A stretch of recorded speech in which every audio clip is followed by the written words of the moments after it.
Hi everyone and Happy New Year. Welcome to episode 13 of the Hilo and Stitch podcast. We're in a new year, new podcast year. So I guess, does that make it season 2 of the podcast? Not sure. So I am your host, Kristen of Media Better Wanna Designs, and I am here to talk to you about what else? Knitting. I will also be talking about pattern design, other fiber arts related stuff. There's always a good chance at some point I'm going to mention Diego Luna, maybe Juanes, you never know. So thank you so much for joining me today, and a special welcome to anyone who's checking out the podcast for the first time. And I also want to extend a special welcome to my Patreon patrons who help keep this podcast up and running. So if you don't already know me, my name is Kristen Janik. I am a knitting pattern designer. I am also the mom to 2 boys and wife to a very tall man from Peru. We live in the Maryland suburbs of DC, and I also enjoy yoga, vegetable gardening, wine, Orioles baseball, but it's mostly knitting, so let's start talking about it. All right, so we made it through all of the holiday hoopla, and here we are in a new year. I hope everyone had a very nice holiday season and got lots of yarn for Christmas, and also found lots of selfish knitting time over the holidays. I did get a little bit, not of course as much as I would have liked, but I did manage to finish 3 hats for Christmas gifts, and put in a little bit of work on a couple of selfish projects, so that was nice. Of course, I also had plenty of design knitting to be doing, but I tried to take a little bit of a break from that over the holidays. And now here we are in January. January is my least favorite month of the year. I absolutely hate it. Not necessarily because of the weather. It is weirdly warm here today. It is 64 degrees the last time I checked, which is very odd for January in Maryland. It is supposed to get colder again. The weather's not really the big problem. We are kind of still waiting for a big snow, so I like to get one of those in before the weather starts warming up anyway. But January is just nothing going on. All the holiday fun is over. There's really just not much to look forward to. It tends to be pretty gray around here, regardless of whether it's warm or cool. Everybody's always just sick all the time, I think, all the germs. The kids are starting to go stir crazy from being in the house. It is just not my favorite month. Now, I know some people hate February, but February I think has 2 things going for it. 1, it's shorter than January, and 2, even if you are not a person who enjoys celebrating Valentine's Day, you're probably a person who enjoys eating half-price chocolate. So there's that to look forward to. And also, JJ's birthday is in February, and he has asked for a Harry Potter party this year, so I'm really excited about that. Almost every year, it's like trains or cars or something else that I have very little interest in, but this year he specifically requested a Harry Potter themed party. So that will be fun to plan. My new year also didn't get off to a great start. So I had to have one of my cats put down. Nellie was almost 16. So I had her since she was about 8 weeks old when I adopted her. And just found her through a friend whose neighbor happened to have some kittens, and the friend knew I was looking for an orange cat, but also I already had a cat at that point who was a girl, so I wanted to get another girl, and orange cats, for whatever reason, are most often male, so we don't see as many female orange cats but this neighbor of my friend's had one. So I ran over and adopted her, and she was the cutest thing. She had like kitty narcolepsy, where she would just play and play and play and then just fall down asleep because she just wore herself out. But she was almost 16, and she just had been having more and more health problems. A couple years ago, we had to start her on heart medicine for some kind of heart murmur. Then last year we had to start her on thyroid medicine, and something about the thyroid medicine messed up her kidneys, so then we had to put her on this special diet food for her kidneys, and I guess it all sort of coalesced and got to be too much. So on New Year's Day, I noticed that it seemed like she was having trouble breathing. If you have cats, I'm sure you're familiar with the fact that sometimes when they're sleeping, you can't even tell they're breathing. Like, you want to go over and check. But her breathing was very visible and obvious. So she had also been having, no interest in eating lately, even the food that she usually liked. So I decided to, of course it was New Year's Day, so we had to go to the emergency vet. I decided to take her over there myself. I had a feeling that it was going to be bad news. And of course I didn't want, to drag the kids with me or anything, so I just went over there by myself. And it turned out to be congestive heart failure. So what the vet told me was that she would probably need a hospital stay, 5 days probably, and they could do a couple of different interventions to try to help her. It would probably cost somewhere upwards of $5,000. There was no guarantee that it would work. And even if it did work, probably within the year, she would suffer through congestive heart failure again. So that just seemed like a lot to make her go through. A hospital stay with nobody familiar around, all of these medical interventions, no guarantee that they would even work, and then the chance that we would just have to do it all over again later in the year. So we made the decision that it would be time to put her down. But I got to spend a few minutes with her, and then I got to hold her while the vet took care of things. So it was obviously very hard. Like I said, I'd had her for almost 16 years, so since before I met my husband, since before I had my kids. It was very sad. I hope I made the right choice. It's not a choice I want to ever have to make again, but the only way to avoid that, I guess, is to not have pets. So we do still have our other cat, Dory, who is not much younger than Nellie, only about a year younger than Nellie. But orange cats in general, I guess, however the genes work, they seem to have a few more health problems. And I remember when I adopted her, that some of her brothers and sisters had, like extra toes and other kind of things that suggested maybe they were a little bit inbred or something along those lines. So Dory seems to be in fine health, despite that she's, relatively close to the same age. She's almost 15. But she seems to be fine. She's been getting rather chubby lately,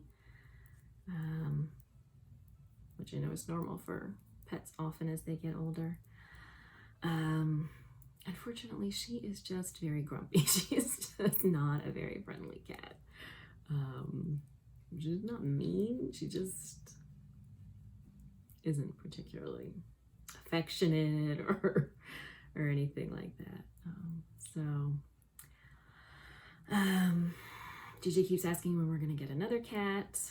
He wants to get an orange cat that looks just like Nellie and name her Nellie. So I keep trying to explain to him that it doesn't really matter how much she looks like Nellie and whether she has the same name. She will not be the same cat, and this will not make me suddenly feel happier. But you know, he's only 6, so it was not my intention to necessarily kick off this episode on such a bummed out note.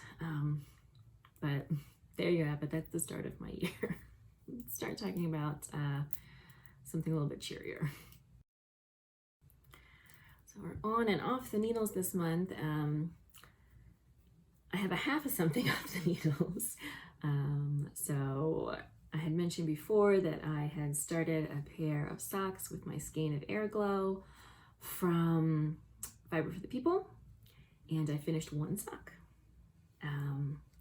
So the pattern I'm using is Vanilla is the New Black. What I really like about this pattern is, as you can probably see, it's almost all stockinette except for this. It's easier to show on my foot, but this very fun heel, which is sort of a triangle bit of ribbing. So basically, only had to pay attention to the pattern for just the heel. And then the rest is stockinette, and you can knit as long as you like. You can tell I have not washed or blocked these yet. I actually just Kitchenered the toe before I started recording, so I could say that I had finished half of something. So the pattern Vanilla is the New Black is cuff down. I actually prefer to knit, that was the most Baltimore down I think I've said in a while. I'm sorry. Down. I actually prefer to knit socks toe up because then I can make them, as long as it's very easy to see how long I can make them. Once I've used half the yarn, then I'm done. That's a lot harder to do in this direction. But pretty much every time I make socks cuff down, I have plenty of yarn left over. So I made the leg a little bit longer than I usually do because I wanted to use as much of this yarn as possible. I love it. I'm not super in love with the way that it pooled sort of around the gusset area. I don't love that, but it's not the end of the world. But I do love the rest of it. It turned out beautifully. I have already cast on the second sock so that I do not get second sock syndrome. I may have just cast it on right before I started recording so that I'd have something to knit while I was recording. So yes, I got half of something off the needles, and I think I'm gonna make this summer, which I know seems like it's far away, a summer of socks, because so many of my socks are just worn out, getting holes,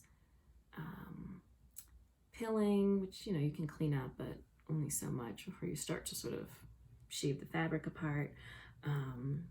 Colors have faded. I really just need a sock refresh, so I might have to make this a summer of socks.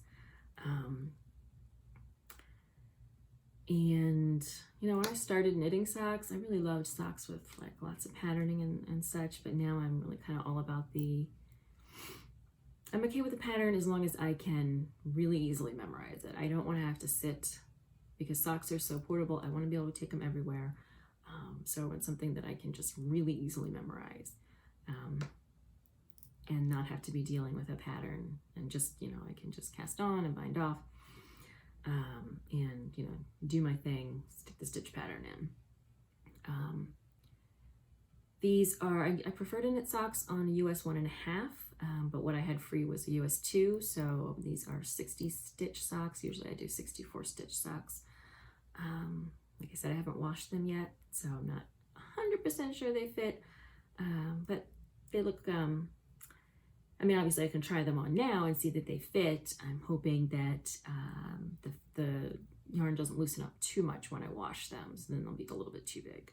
Hopefully that's not the case. You should be knitting your socks with 10% ease, negative ease, so that they, you know, fit your leg without falling down, and they don't kind of loosen up around the toe and into the toe of your shoe and get all floppy. So hopefully I got it right. So I finished a half of something. I really have not made much progress on my framework bralette. In fact, I may have made almost no progress since the last time I recorded an episode. I'm just being lazy. I need to take a measurement to determine how long I want this part. And again, this is a project that is knit inside out, so I turn it so it looks like something. I need to take a measurement to determine how long I want, sort of what is the cup of the bralette, how long I want that to be before I start the straps. So I need to, you know, measure my boobs and decide, and I just have been really lazy about it. I never think to do it until I pick this up, and then I remember, oh yeah, I kind of gotta take a measurement before I can really, you know, continue here. So I'll put like another round on it and then put it away. But you may have heard that right now the designer Jessie Mae Martinson is hosting the Jessie Made Along for all of her patterns, just a very casual kind of knit along. So I am hoping to finish this up soon. If you want to leave a comment and remind me to take the measurement so I can do that, that'd be great. But I've also started swatching for my next Selfish Knit and Jessie Mae project, which is the Breeze Racerback. And I will try to go ahead and pop a photo in here. All right, so that's what the Breeze Racerback looks like, just kind of a racerback tank.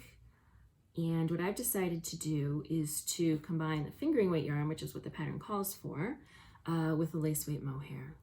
These are actually not a set. This yarn is called, I think it's just called Merino Singles. It's from Skeiny Dipping. And the colorway is called Blue Raspberry Slurpee. So you can see it is this kind of deep icy blue with hints of purple. I love it. This is, you know, Merino Singles. And then this one, I will put the colorway name in the show notes.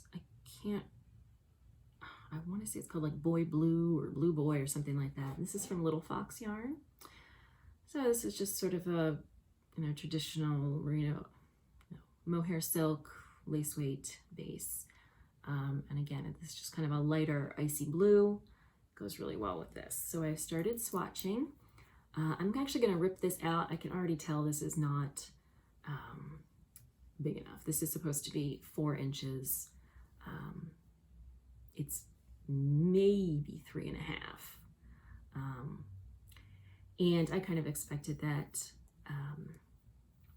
The pattern calls for a US 7 to get 4.5 stitches to the inch. And for me, I pretty much guarantee that's not going to happen. I need to use an 8. But I love how it's working up, and you can see how floofy it is. See all that floof coming off. This is like as soft as a kitten. So this is going to be the most gorgeous, softest top when it's done. Of course, I am swatching in the round.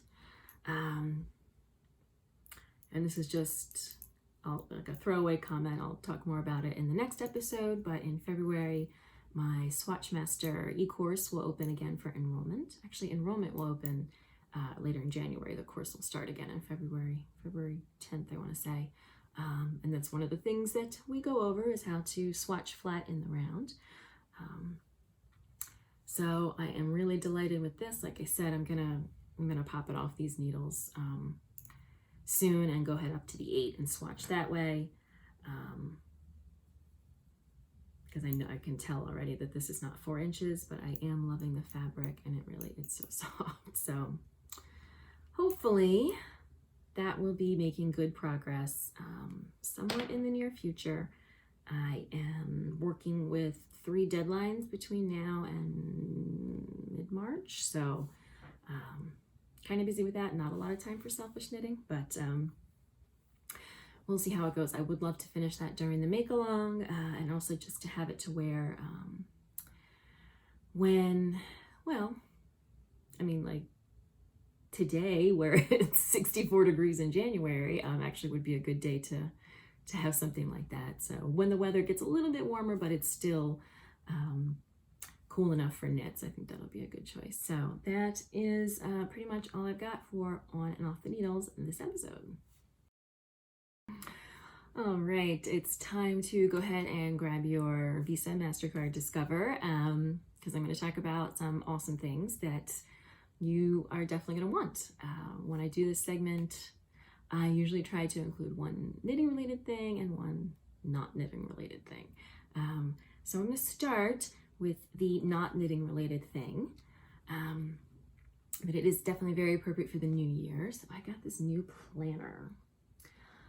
For a long time I was doing bullet journaling, which I really liked because I could get exactly, what I wanted in the planner, but it just took so much time for me to lay it out that finding the time to set up my planner was a problem. And by the time I would have it all set up, I was like, oh, I'm exhausted. Like I don't even want to focus on planning now. But I really could never find a planner that had all the things I wanted already done. But then I don't know where I saw a recommendation for this. Might have been a BuzzFeed article or something. So I thought I would check it out. I know there are a couple versions.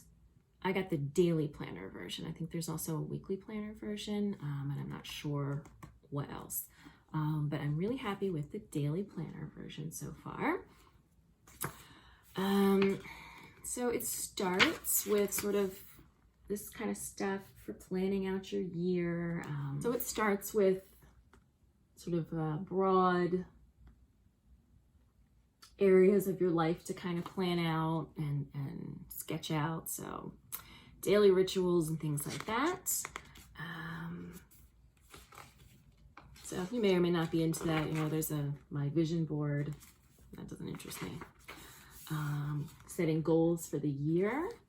And then it has goals in different areas of your life. So health, business, family and friends, personal development, things like that.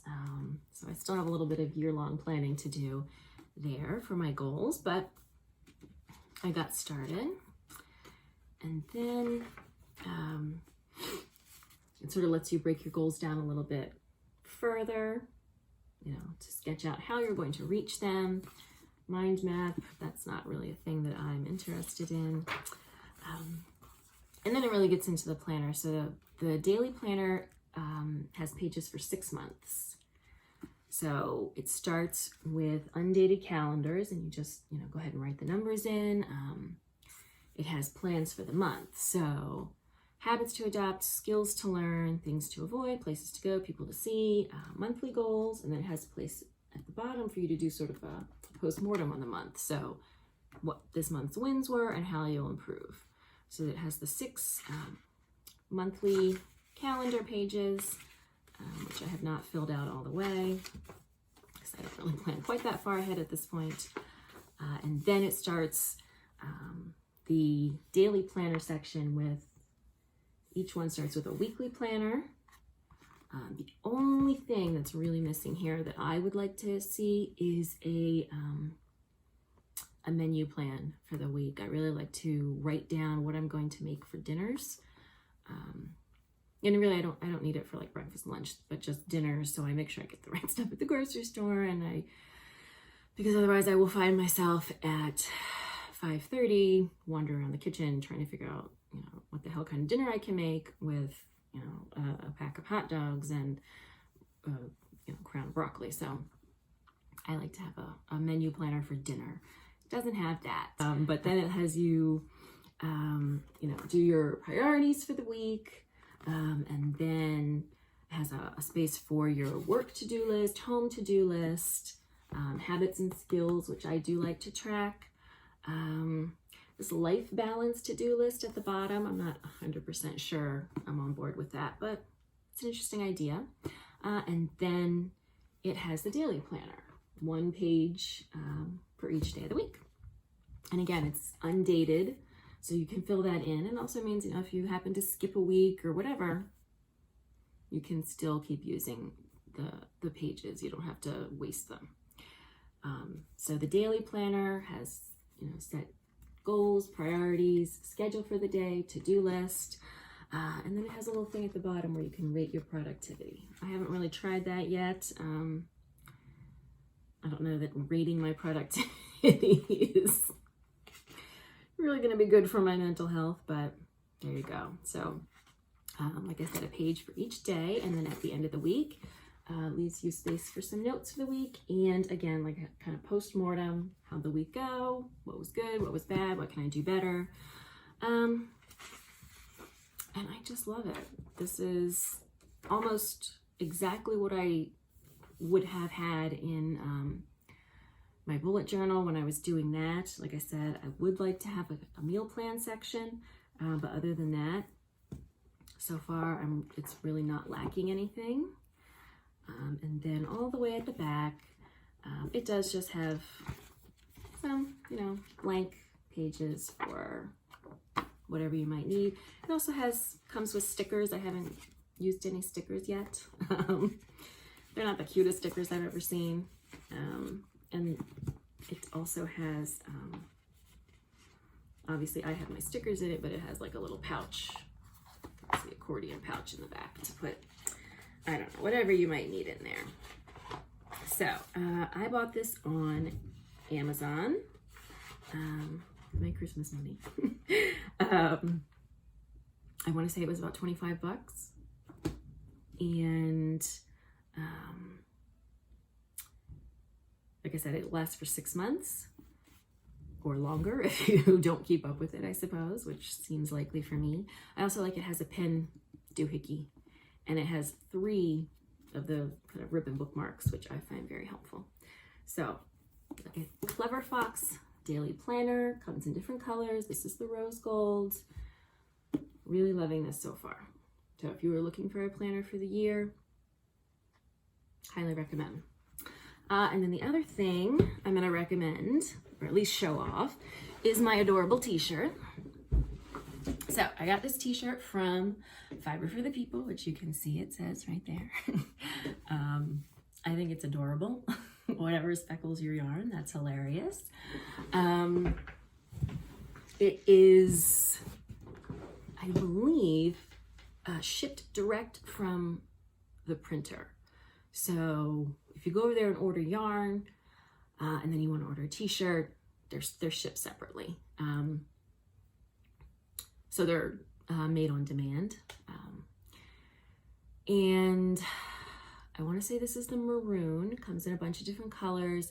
This is not like a heavy cotton. This is a thin, probably cotton poly blend of some kind, which is how I prefer my t-shirts. I really don't want super heavy cotton because it just always ends up feeling stiff to me, which is not what I'm looking for in a t-shirt. So it is the cutest t-shirt. I do not remember what size I got. Let's see. Can we read that? What does that say? Small. Okay, so this is the small. This is how it fits me. So it is a teeny bit longer than I would normally wear my t-shirts, but you know, easy enough to kind of bunch up. Sleeves are not super loose, not super tight. Fits, you know, not too tight through the bust, not super loose. I'm about a 35, 36 inch bust. So that's how the small fits me. I'm very happy with it. It is adorable. So in addition to going and buying Taylor's yarn whenever you have the chance, definitely get yourself an adorable t-shirt. I don't think her t-shirt orders are open all the time. She does shop updates a couple of times a month. And then she opens the t-shirt orders when she does the shop updates. But as I understand it, you can order the t-shirts as long as the update is going on. So like the t-shirts aren't going to sell out like the yarn will. It definitely will. But as long as the update is going on, I think the t-shirts are available. And like I said, I think it ships direct from the printer, so it doesn't come from Fibre for the People themselves. So if you order both t-shirt and yarn, they will ship to you separately. And I don't think it took super long time when I ordered it. I got it a couple of, probably early December. Go check out Fibre for the People shop. I don't know when her next update is. She usually does them on Saturdays, and they go on Pacific time, and she usually does a couple a month. And I think she just did one this past Saturday, so keep an eye out and get your own t-shirt. So I think maybe for the first time this year, I actually did not get any yarn for Christmas, somehow. But I did want to show you a couple yarns that I've gotten for designs that are in the works. I can't show you the designs themselves because they are for knitting publications. So they have to be kept top secret until, November or whenever they're going to be published, but I can show you the yarns. So this one, it barely looks like yarn. This looks like, it's more like pencil roving. They're huge too, look at this. This is Burley Spun from Brown Sheep Company. Yes, Brown Sheep Company. This is for a sweater design I have coming up for winter 2021. So this will be published much later this year. I think the winter edition of the magazine comes out in October, November. So this is for a big bulky weight sweater. I've never used this. I don't think I've ever used yarn this big before, certainly not for a sweater. I don't think I've ever used anything from Brown Sheep Company. This is, let's see, the recommended gauge is 2.5 stitches per inch on a US 13, which I don't even own. So this is, just says 100% wool. I don't know anything about, they don't provide any information about that. But the colorways are, it's interesting, they actually have 2 different labels. This label's different. Anyway, the colorways are cream and glacier ice. So this is obviously going to be a project with 2 colors. Spun and dyed by Brown Sheep Company in Mitchell, Nebraska. So doesn't really say anything about the source of the yarn, but at least it is like the source of the wool, but it is created, at least in the US. I have, I think, 3 skeins of each of these. They're ridiculous. I have not even gotten started with this yet. Like I said, I don't have the recommended needle size. I'm gonna have to get that, order that.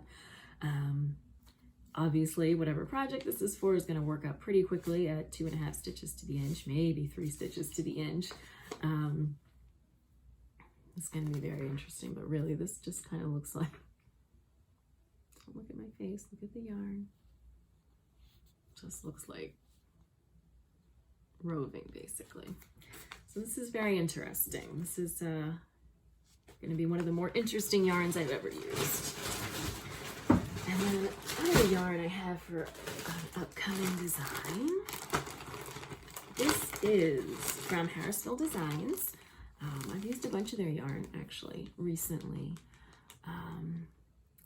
I used their flywheel for the Fox Hollow Capelet, which is a sport weight, and then I used whatever the worsted weight version of that is for the croissant sweater in Knit Scene Winter. I think it was winter. And so now I am using this for another design. This is Harrisville Designs Shetland, so this is a fingering weight. So this one is oatmeal. This one is suede. And then bright pop of color. This one is azure. Let's see. So it's just 100% pure wool. Doesn't say anything about the source or the breed. It says spun in the US. So These are, I mean, with a name like Shetland, as you would imagine, these are kind of a slightly rustic, fingering weight, 2-ply, sort of a workhorse kind of yarn. So these are for a colorwork project. And again, this is not going to be published until much later this year, probably in the mid to late fall, I want to say. You'd think I would know. But the deadline for the project is in March. So I'll start these things way, way ahead of time. So those are some stash yarns, sort of, that are for designs. I haven't been buying any yarn. I don't need to buy any yarn, and I didn't get any yarn for Christmas this year. So that is all of the yarn I've got to show off this episode. Okay, for Adelante in this episode, I'm going to show you a design that's about half done-ish. And then I'm going to show you a design that's just kind of being born. I'm going to show you that one first because it's here. So the other day, I guess it wasn't the other day. It was in November. I went out with my sister one evening.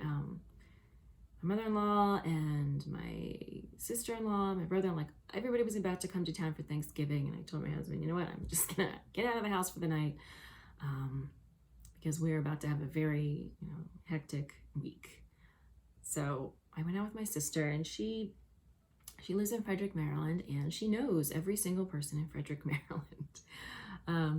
So she ran into a friend of hers who was wearing this really cute sweater. And of course, since it was my sister's friend, I could be all weird and say, can I take a picture of your sweater?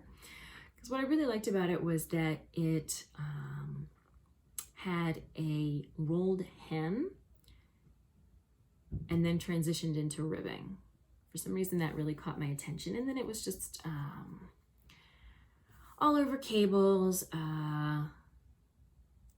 It was, I want to say a set-in sleeve, but not a very well done set-in sleeve.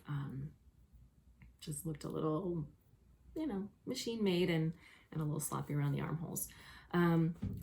But based on that, I have sketched out this sweater that I'm going to do for the fall. So it's going to be, I don't want to say cropped, but just kind of hit right at the waistband.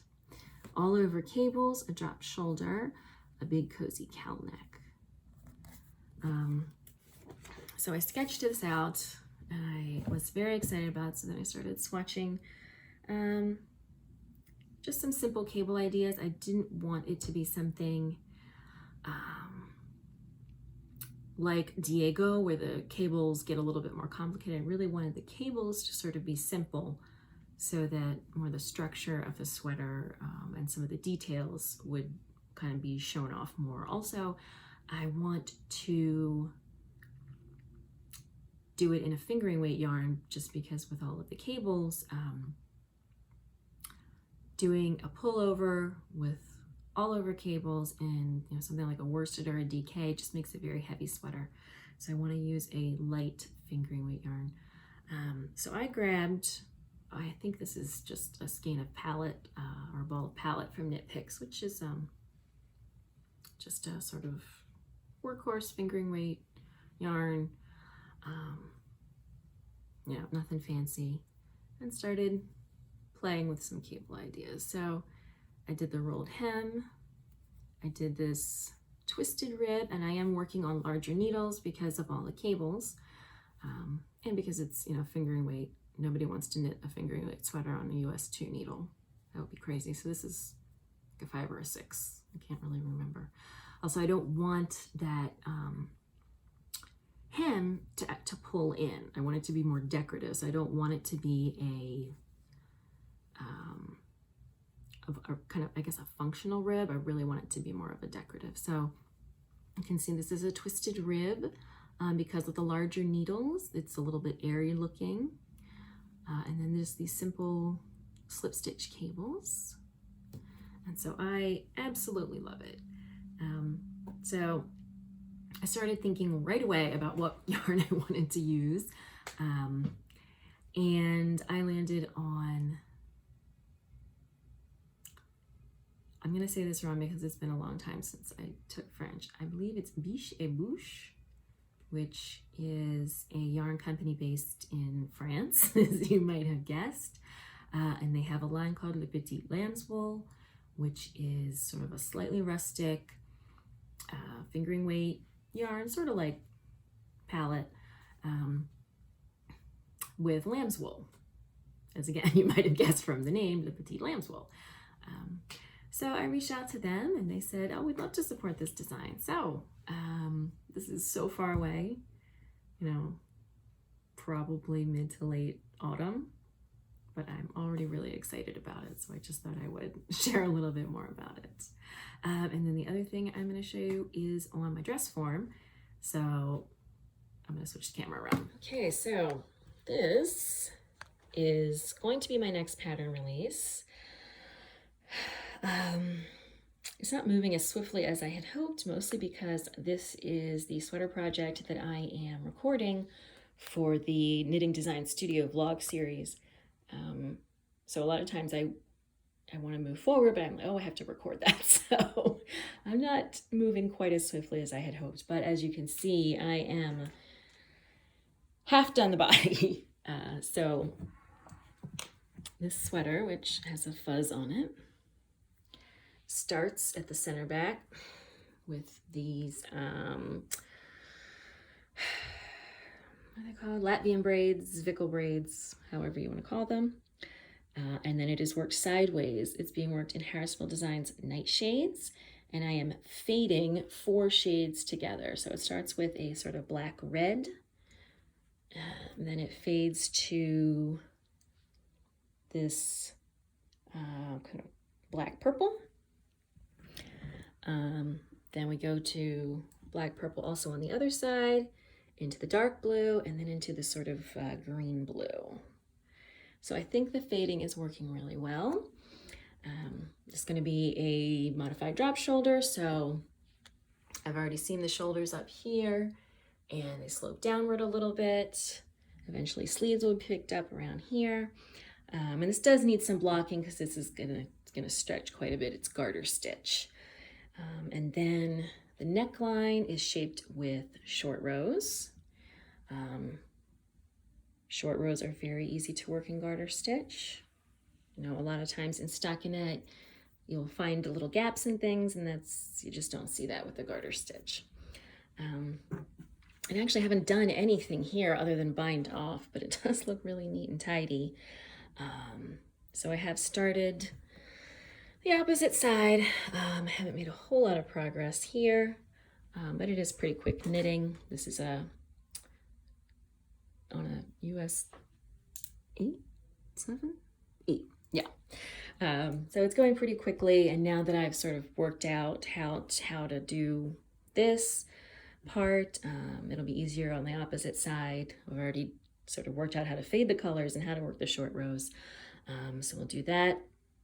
Hopefully finish the other side this weekend. This is going to have an open front, but I want the fronts sort of to meet. I don't want there to really be a gap, but there's also not going to be a fastener. You could add them if you wanted, but this is going to be button free. So I'm going to do the other front, hopefully finish it this weekend. I'm going to pick up a hem, ribbed hem along the bottom. Sleeves are going to be worked down in the round, and then I think just maybe an I-cord trim all along here and then around the back of the neck. So like I said, this isn't moving as swiftly as I would like, but I am hoping to put up a call for preview knitters in the very near future. And everything else that I am currently working on is for a magazine, so I have to keep it top secret. I am hoping to start a couple more designs, indie designs, in the very near future. I am feeling out for some yarn support for 2 projects that I have planned for late winter and early spring. So hopefully, by the time the next episode of the podcast airs, I will have squared all that away and we'll have some more stuff to show you for Adelante. All right, just a quick news and notes this episode. I'm going to be making a little bit of change to podcasting schedule in that I'm going to be trying to do 2 episodes every month. Previously, I had done 1 public episode and 1 for my Patreon patrons. I'm switching that up now, primarily because I want to be focused on making more content for the YouTube channel. When I started knitting, it was all, everything was blogging. It's really shifted away from sort of the written word, and everything seems to be focused on video and digital media now. And I don't want to be the old grandma who's complaining about things changing. It's not my personal favorite, but it seems to be the way things are moving. So in the interest of moving with the times, I want to be expanding the YouTube channel. So now I'm going to be doing 2 episodes a month. Most months, I'm sure there are months that I will not make it. 2 episodes a month for everybody on my YouTube channel, and my Patreon patrons will be getting outtakes and bloopers and things that are cut from the podcast, all mashed together once a month into something that will hopefully be funny or at least entertaining. I will also be continuing with the Knitting Design Studio vlog series, and while I have done tutorials kind of sporadically in the past, I am going to be committing to doing at least 1 new tutorial here on the YouTube channel every month. So at least 1 vlog, probably more because those are short and easy to do, at least 1 tutorial, and 1 to 2 episodes of the podcast every month here on the YouTube channel. And the other bit of news is that I'm no longer going to be making the podcast available through, your podcatcher apps where perhaps you listen to your podcasts, for 2 reasons. One, again, I'm trying to expand the channel here, and it makes more sense to keep everything together. And then the other reason is that it is just too expensive.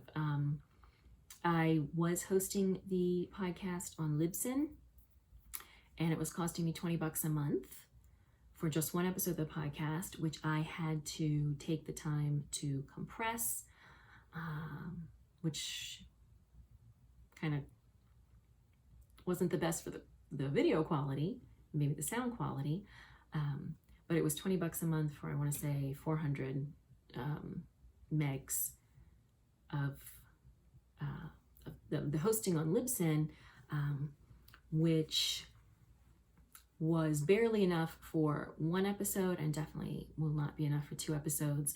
And the number of people who were, my eyelash, the number of people who were actually using podcatchers or things like that to watch the podcast was very small, and just, again, not earning a whole lot from the knitting design business. So it was just too much of an expense, and shifting to 2 episodes a month, I would definitely need to double my storage, and it was just going to be too expensive. So apologies if you're used to watching the podcast elsewhere. It will now only be available on YouTube.